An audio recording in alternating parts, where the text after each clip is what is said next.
menyuarakan demi kebaikan. Aku Eli, Aku Lauren. aku Cici. Jadi sekarang kita bakal membahas seputar demokrasi nih di Universitas Wijayakusuma bareng Antonino atau samanya kita panggil Antonino aja. Nah sebelum kita masuk ke topik pembahasan, kita bakal kenalan lebih dahulu nih. Kita persilakan Antonino buat kenalan. Ya, halo teman-teman, nama saya Nino, saya mahasiswa Universitas Wijayakusuma, Surabaya, angkatan tahun 2018. Ya, oke. Jadi kakak kan kayak join member atau organisasi. Kakak tuh gimana sih cara membagi waktu dan kakak udah berapa lama berorganisasi? Oke, kebetulan sih aku organisasi itu dari awal aku masuk SMA sebenarnya. Itu sudah mulai ikut OSIS, setelah itu masuk di Hima Prodi, setelah itu masuk di Badan Eksekutif, setelah itu di Dewan Perwakilan Mahasiswa. Kalau organisasi eksternal, aku kebetulan ikut organisasi kayak Gerakan Mahasiswa Kristen Indonesia, itu jadi kayak organisasi keagamaan lah kayak gitu. Itu sih. Kalau boleh tahu ikut Indonesia tuh dari berapa tahun? Ikut itu aku maper itu, kita istilahnya maper ya, masa perkenalan itu dari tahun 2019 sampai sekarang. Yang cukup lama gitu ya. Kayak Tugasnya kakak kalau boleh tahu di dalam itu apa?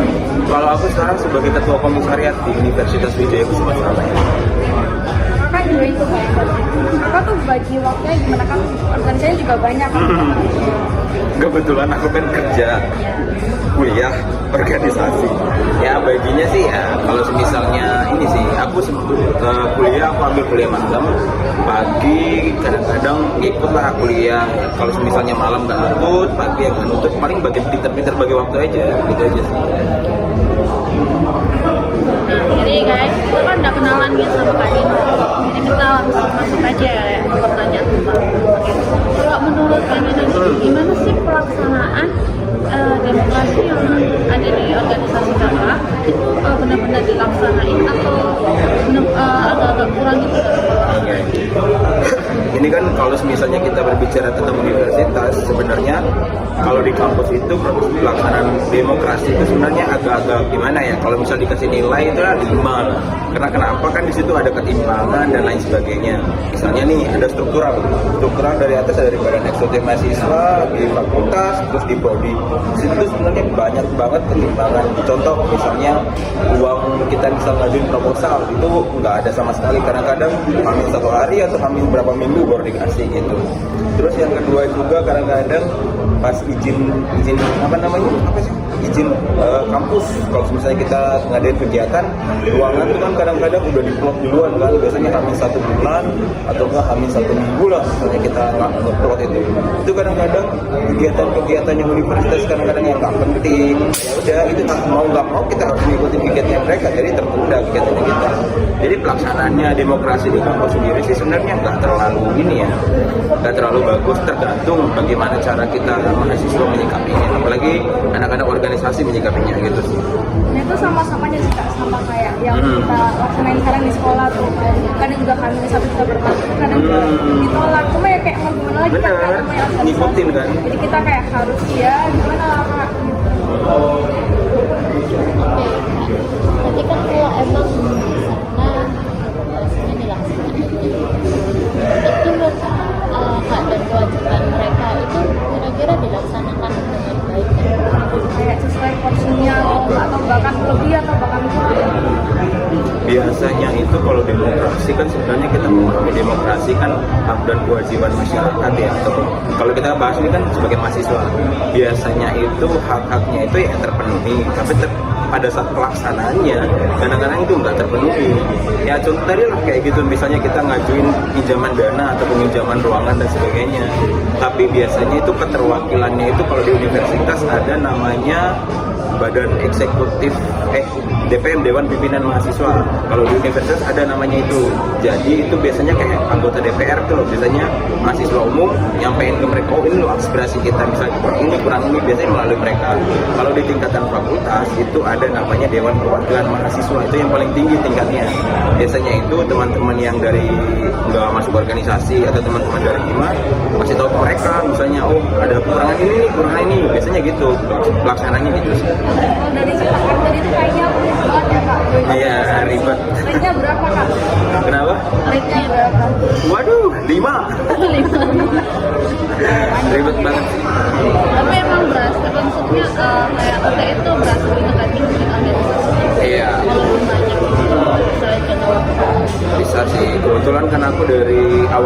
itu di Hima Prodi, terus ke badan eksekutif, terus ke tingkatan politik di fakultas itu ada DPM, Dewan Perwakilan Mahasiswa. Setelah itu kita udah selesai demisioner biasanya.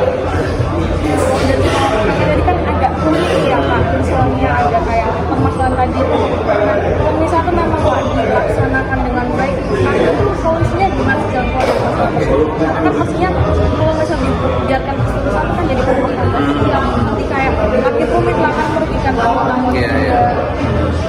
Ya biasanya sih itu kita kan dari tadi itu kan awal rentetan kedua itu kan biasanya ada tuh penyampaian dari anak-anak mahasiswa misalnya DPM-nya. Oke, udah mereka nyampein, biasanya itu kita tindak lanjut dulu nih, kita lihat apa sih permasalahannya di lapangan. Kira-kira kalau di DPM itu ada namanya controlling. Kebetulan aku sendiri waktu itu controlling di DPM. Jadi kita setiap permasalahan yang ada di bawah atau misalnya kita pada saat melakukan kegiatan di bawah itu, biasanya aku kan yang ngecek itu, misalnya di BEM atau enggak di HIMA itu biasanya aku ngecek, oh ada permasalahan ini nih. Kalau misalnya pelaksanaannya sendiri benar bagus, tapi cuman kadang-kadang itu kan kita nggak tahu nih, kita udah rencanain dengan baik, biasanya buat sesuatu, alah sampai di sana nanti tiba-tiba pihak universitas bilang kayak gini, alah janganlah nggak usah kalian, kami kegiatannya kami aja dulu, karena kayak gitu. Biasanya kita sih langsung main hajar aja sih sebenarnya. Kadang-kadang kita langsung serbu ke universitas, panggil masa banyak, takut biasanya pihak universitas biasanya kayak gitu, pakai teknik pengancaman lah kayak gitu. Kalau nggak kayak gitu nggak bakalan bisa di universitas gitu. Kalau di KKS sendiri kan masalahnya diselesaikan sama anggota-anggota. Misalnya kakaknya ada kayak pandangan sendiri buat saya, kakak tuh kakak baru ngelakuin atau ya udahlah nggak usah aku gitu, kontak aja bareng-bareng. Karena kan itu organisasi kan pastinya apa kerjasama atau apa mungkin kadang kayak ngerasa aku nggak cocok nih sama apa yang mereka lakuin, aku pengen lakuin ini. Kakak itu gimana? Sebetulnya kan kita di organisasi itu kan ada anggaran dasar, anggaran rumah tangga, itu namanya peraturan organisasi. Jadi di situ tertulis semua sebenarnya. Jadi misalnya kita mau membuat apa, di situ ada strukturalnya, ibaratnya lah ada kayak ketua, wakil, sekretaris, bendahara. Kita yang sebagai kepala departemen di situ tuh nggak boleh sembarang asal kayak ngambil keputusan. Jadi di situ ada misalnya nih dirimu atau kalian bertiga nih, aku ketua, wakil, sekretaris, bendahara. Ya udah dari bendahara lapor ke sini dulu, baru ke aku. Nggak bisa kita langsung terobos kayak gitu. Kalau misalnya udah urgent banget, itu biasanya langsung ke ketuanya aja, langsung serobot aja ke universitas. Biasanya yang birokrat gitu lah yang ribet gitu biasanya. Namanya tuh kayak dari yang mungkin dari bendahara nanti tunggu ketuanya bergerak kayak misalnya dulu, oh kita mending penyelesaiannya gini-gini baru anggota-anggota yang lain itu bakal ngelakuin apa yang dikomentarin. Tapi Kak, menurut kakak itu kan kalau ada organisasi itu pasti banyak bergabung kalau ada anggota yang kayak ketua atau siapanya gitu yang nggak bekerja dalam organisasi itu. Kalau menurut kakak sendiri itu gimana cara menanggapinya gitu? Kalau biasanya itu kembali lagi sih ke peraturan itu tadi. Sebenarnya di peraturan sendiri kan kalau misalnya orang menerima suatu tanggung jawab sebenarnya harus dia laksanain tuh. Nah biasanya itu untuk backupnya kita itu biasanya kalau ketua itu ada wakilnya. Biasanya wakilnya yang jalan backup si ketua ini misalnya nggak melaksanakan tugasnya lah. Kalau di departemen misalnya kayak aku dulu, aku itu di departemen controlling. Nah jadi aku ada sekretarisku di bawah ini. Jadi aku hanya menggambarkan tugas, aku punya tugasku tak tulis, tapi pelaksanaan tugas oleh sekretarisku ini biasanya gitu. Jadi nggak terlalu ini membebani aku lah, ibaratnya kayak aku banget nih yang ngerja banget, nggak pelaksananya di sekretaris gitu. Misalnya Kak, kan kayak sebagai kontrol dia tuh apa ya, membawakan kan bawahannya kakak tuh kayak mengusulkan pendapat lain karena dia mungkin kayak aku tuh bisa kasih gimana, makanya juga kayak kakaknya tuh nggak usah, aku tahu apa yang jadi rencana itu udah apa ya, udah paling bawah, tapi dia tuh kayak biasanya itu kan sebelum kita melakukan sebuah kegiatan itu kita ada namanya perencanaan kegiatan, kayak misalnya kayak apa ya, rapat kerja gitu lah. Jadi di situ dari setiap lima BEM sama DPM itu menyusun kegiatannya masing-masing dari bulan ini tanggal sekian sudah tersusun semua. Jadi kegiatan yang sudah direncanakan itu yang harus dilaksanakan. Nggak bisa misalnya kita di tengah jalan nih tiba-tiba mau nambah kegiatan, tapi kalau misalnya kegiatan yang masih ada sangkut pautnya sama kegiatan itu berarti bisa dilaksanakan. Nah, kalau menurut kita sendiri itu, misalnya ada anggota dari organisasi itu yang kurang bersikap adil sama permasalahan tersebut, nah itu kan nantinya kan akan timbul permasalahan sosial. Nah, itu tentunya kan pasti merugikan banyak anggota. Ya. Itu ya gimana sih? Itu tentunya kan kayak kurang adil. Kalau menurut kamu itu sendiri Biasanya sih kalau aku dikontrolin itu dulu ya, kita itu memahami karakter seseorang sebenarnya, apalagi kan aku mungkin bukan psikolog ya, nggak terlalu paham lah, tapi metode pendekatan yang biasa kita lakukan sih biasanya kayak yang ngajak ngopi lah secara pribadi di Parkop atau kayak gimana, ngajak ngobrol ke dia kira-kira apa sih yang sebenarnya dirimu mau, apa sebenarnya sih yang aku mau, gitu aku sampaikan harusnya dirimu tuh gini-gini pelaksananya. Kalau misalnya dia yang salah ya udah ngakuin kesalahannya, kalau misalnya teman yang sebelah yang salah ngakuin kesalahannya. Tapi kita biasanya itu kalau ada permasalahan kayak gitu, permasalahan yang udah fatal banget, itu ada namanya kita sidang istimewa. Sidang istimewa itu untuk memutuskan bahwa pelaksanaan kesalahannya dia ini benar-benar salah atau enggak. Dari situ nanti diputusin dia ini bisa keluar atau masih tetap bertahan di organisasi. Berarti untuk awal tuh bakal diomongin baik-baik dulu ya kan, kalau misalnya udah jadi konfliknya baru kayak Ya. kan tadi yang udah kan disebutkan satu sampai tiga jam keluarnya. Kalau misalnya ini kayak sampai di luar organisasi di permasalahan sampai kayak semuanya tuh benar melebar, itu apa kayak pelaksanaan yang dilakukan Kak Nino sama anggota-anggota lainnya biar keep masalah itu di organisasi aja, nggak usah sampai luas banget. Biasanya itu kalau di tingkatan organisasi kalau sudah tidak bisa dilaksanain di tingkatan fakultas itu ada namanya wadah 3 bidang kemahasiswaan. Kalau bidang kemahasiswaan itu biasanya dialah yang ibaratnya ibunya kita di sana lah. Kalau misalnya ada permasalahan apa, kalau kita kekurangan uang atau sebagainya, biasanya mintanya ke dia. Jadi kita laporin lah misalnya tuh kegiatannya ke dia, Bu, Pak, terus misalnya kayak gini loh, masalahnya gini. Sudahkah kalian melakukan tidak istimewa atau sebagainya? Sudah, Bu, tapi nggak ada pelaksananya, tetap diajak kayak gini. Jadi dia biasanya memutuskan dia. Dari dia itu biasanya laporin ke ada namanya dekan, biasanya gitu. Jadi di sana tuh memang pengeluaran tuh kayak Ya, benar. tadi kan Kak Nino udah jelasin demokrasi semua masalah itu nggak harus diselesaikan secara bersuara ya, karena kan ada kayak misalnya mahasiswa yang melakukan demokrasi itu malah jadi pertengahan gitu, kalau kayak melibatkan atau politik sampai belum masuk berita tuh Kalau namanya ini organisasi politik ya wajar dan jelas. Pastilah semua orang, apalagi misalnya kita yang menjadi ketua, itu udah otomatis ada kepentingan masing-masing. Di organisasi kampus ya, itu kita biasanya ada ormek penyebutannya.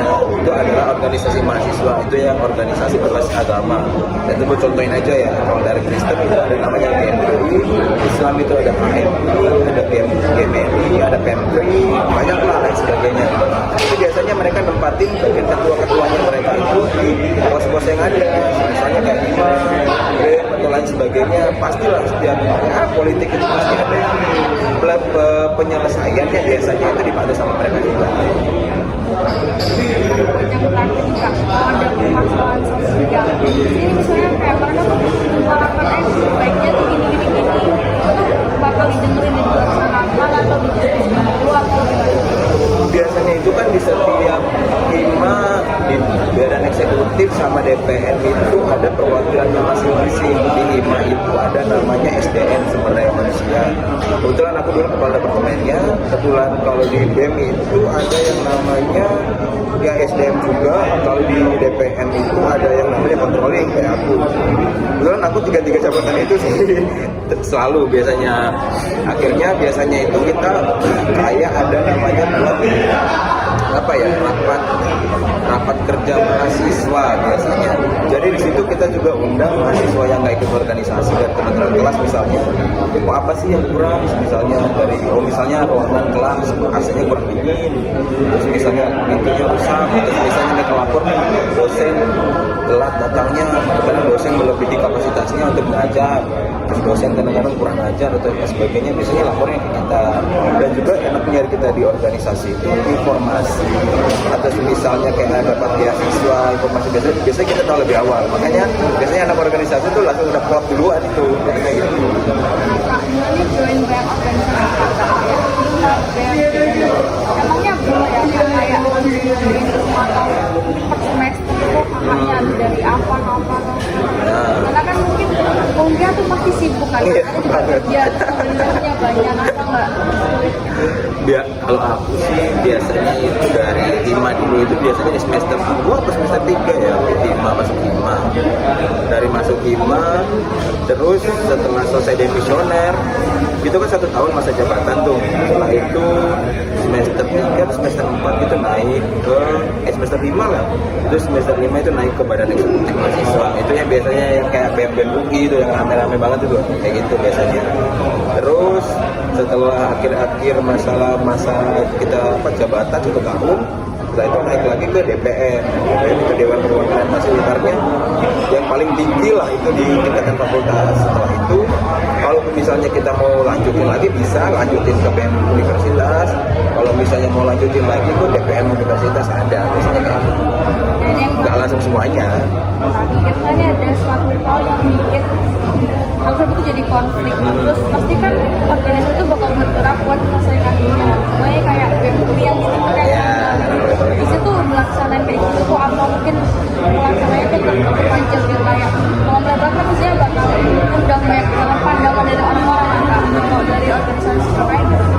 Justru kita kalau semakin ada konflik kita anak organisasi semakin senang sebenarnya, apalagi pengadu dombaan sebagainya itu wah paling senang banget itu. Kita biasanya disorot sama media itu udah seneng lah, ibaratnya kan itu kita melihat lagi kayak menyampaikan kita punya aspirasi kan lebih gampang kan, orang nyorot nih kita nih ada kesempatan ini kita tinggal nyampein, atau misalnya kita mau kritik siapa atau kritik siapa ya gampang jadinya. Tapi tergantung ya, anak organisasi itu biasanya mereka harus paham dulu nih permasalahan yang ada seperti apa, nggak ujuk-ujuk misalnya ditanya sama wartawan nanti nggak tahu apa-apa ngomong nggak jelas gitu kan. Nah gitu biasanya anak organisasi nggak kayak gitu, biasanya kalau ditanya udah pasti tahu permasalahannya kayak gini.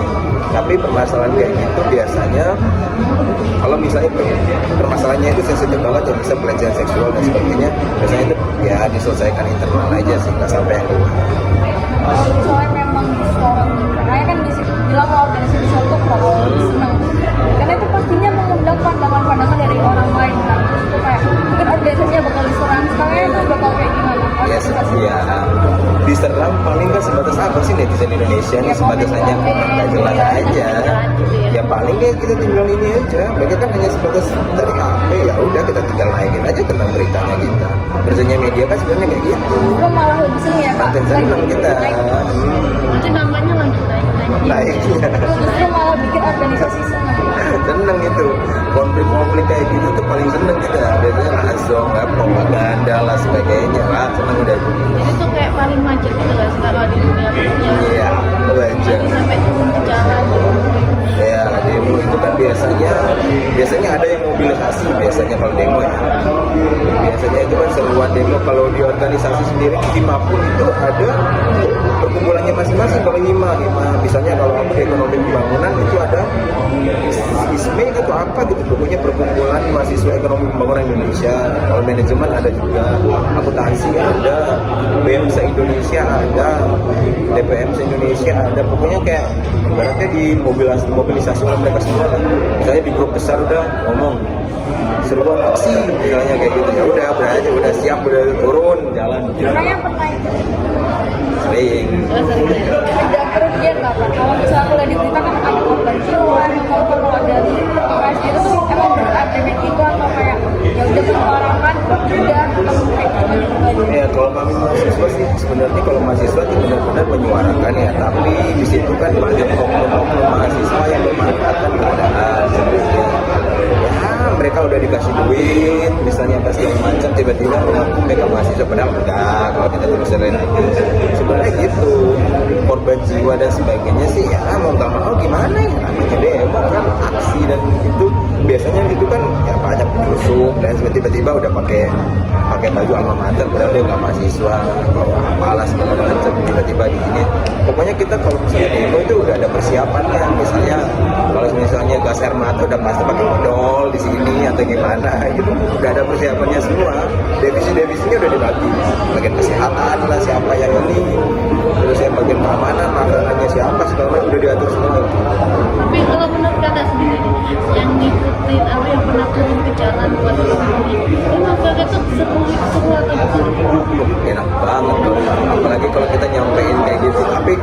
Tapi di sana kan kita kan kadang nggak tahu nih ya, kadang-kadang orang kan tiba-tiba langsung todong aja nih tanya kira-kira gimana, jangan nganggung-nganggung nggak jelas kan, malu juga kan kitanya gitu kan ya. Tapi ya kadang-kadang kalau di lapangan ya seru sih, rame-rame sama orang kayak gitu nyampein aspirasinya kita, tulis kayak di spanduk gitu segala macam ya, rame-rame seru-seruan gitu lah. Jadi kalau kesehatan apa yang benar-benar diimplementasikan? Ya benar. Berarti kalau menurut kakak sendiri tuh kalau misalnya kuliah kesempatan anak itu penting nggak sih Kak, kalau di kita? Kalau organisasi tergantung anaknya seperti apa ya, penting tak penting sebenarnya. Kalau bagi aku sendiri itu penting banget karena aku anak tahu yang notabene aku di sini bekerja dan juga yang kadang-kadang bekerja kan kita ini kan harus menyesuaikan, apalagi kita dari luar pulau itu harus menyesuaikan dengan orang di Jawa di sini ya. Apalagi kan karena dulu masing-masing pertama itu nggak bisa bahasa Jawa dan sebagainya. Dengan ikut organisasi ya banyak teman dari Pulau Jawa, Pulau Timur, dari mana segala macam itu, jadinya bisa tahu misalnya tentang mereka punya budaya dan sebagainya. Penting sih sebenarnya, pentingnya itu kenapa? Karena kita jauh satu lebih langkah lebih cepat dibandingkan anak-anak yang lain. Karena kenapa? Mengenai informasi kampus contohnya ya, informasi kampus kayak beasiswa atau misalnya kayak ada kegiatan apa itu dan sebagainya, dan juga poin plusnya itu kita dikenal dosen. Jadi aku selama ini tuh paling aku sombongin karena teman-temanku yang lain, aku bilang kayak gini, biasanya kan dosen yang panggil kita kan, biasanya kita yang tegur dosen nih. Sekarang nggak kembali kalau ada organisasi, dosen yang panggil kita, biasanya langsung mas, oh iya pak, gitu. Biasanya kayak gitu, itu yang disombongin lah, biasanya kayak gitu. Makasih ya Kak. Ya. udah jawab pertanyaan dari kita, udah melanjutkan Sama-sama. pendapat kita. Terus minta maaf jika kita ada salah kata. Tadi itu kata gimana gitu. Enggak. Santai. Udah kita juga di podcast ini. Makasih. Nah teman-teman, dari yang disampaikan sama kami tadi kita tahu di pelaksanaan demokrasi di Indonesia khususnya di Universitas Wijayakusuma. Nah, semoga kedepannya kita tetap dapat menyampaikan pendapat meski adanya perbedaan. Seperti yang disampaikan sama Laura tadi, meskipun kita mendapatkan pendapat yang berbeda ataupun kita mengeluarkan pendapat yang berbeda, alangkah baiknya kita tuh menerima dengan baik karena itu merupakan satu implementasi dari nilai Pancasila ya kan teman-teman. Betul banget tuh, kita mulai dari bisa dari hal-hal yang paling kecil. Nah, selain untuk mewujudkan nilai Pancasila, kita juga dapat mengurangi adanya permasalahan sosial di lingkungan masyarakat loh guys. Semoga kedepannya video ini bisa bermanfaat buat teman-teman dan teman-teman sekalian. Sebelum mengakhiri podcast Merdeka ini, kami mau mengucapkan terima kasih dan maaf jika ada salah dalam pemilihan kata. Sampai jumpa lagi. Salam Merdeka, menyuarakan demi Kebaikan. Bye-bye.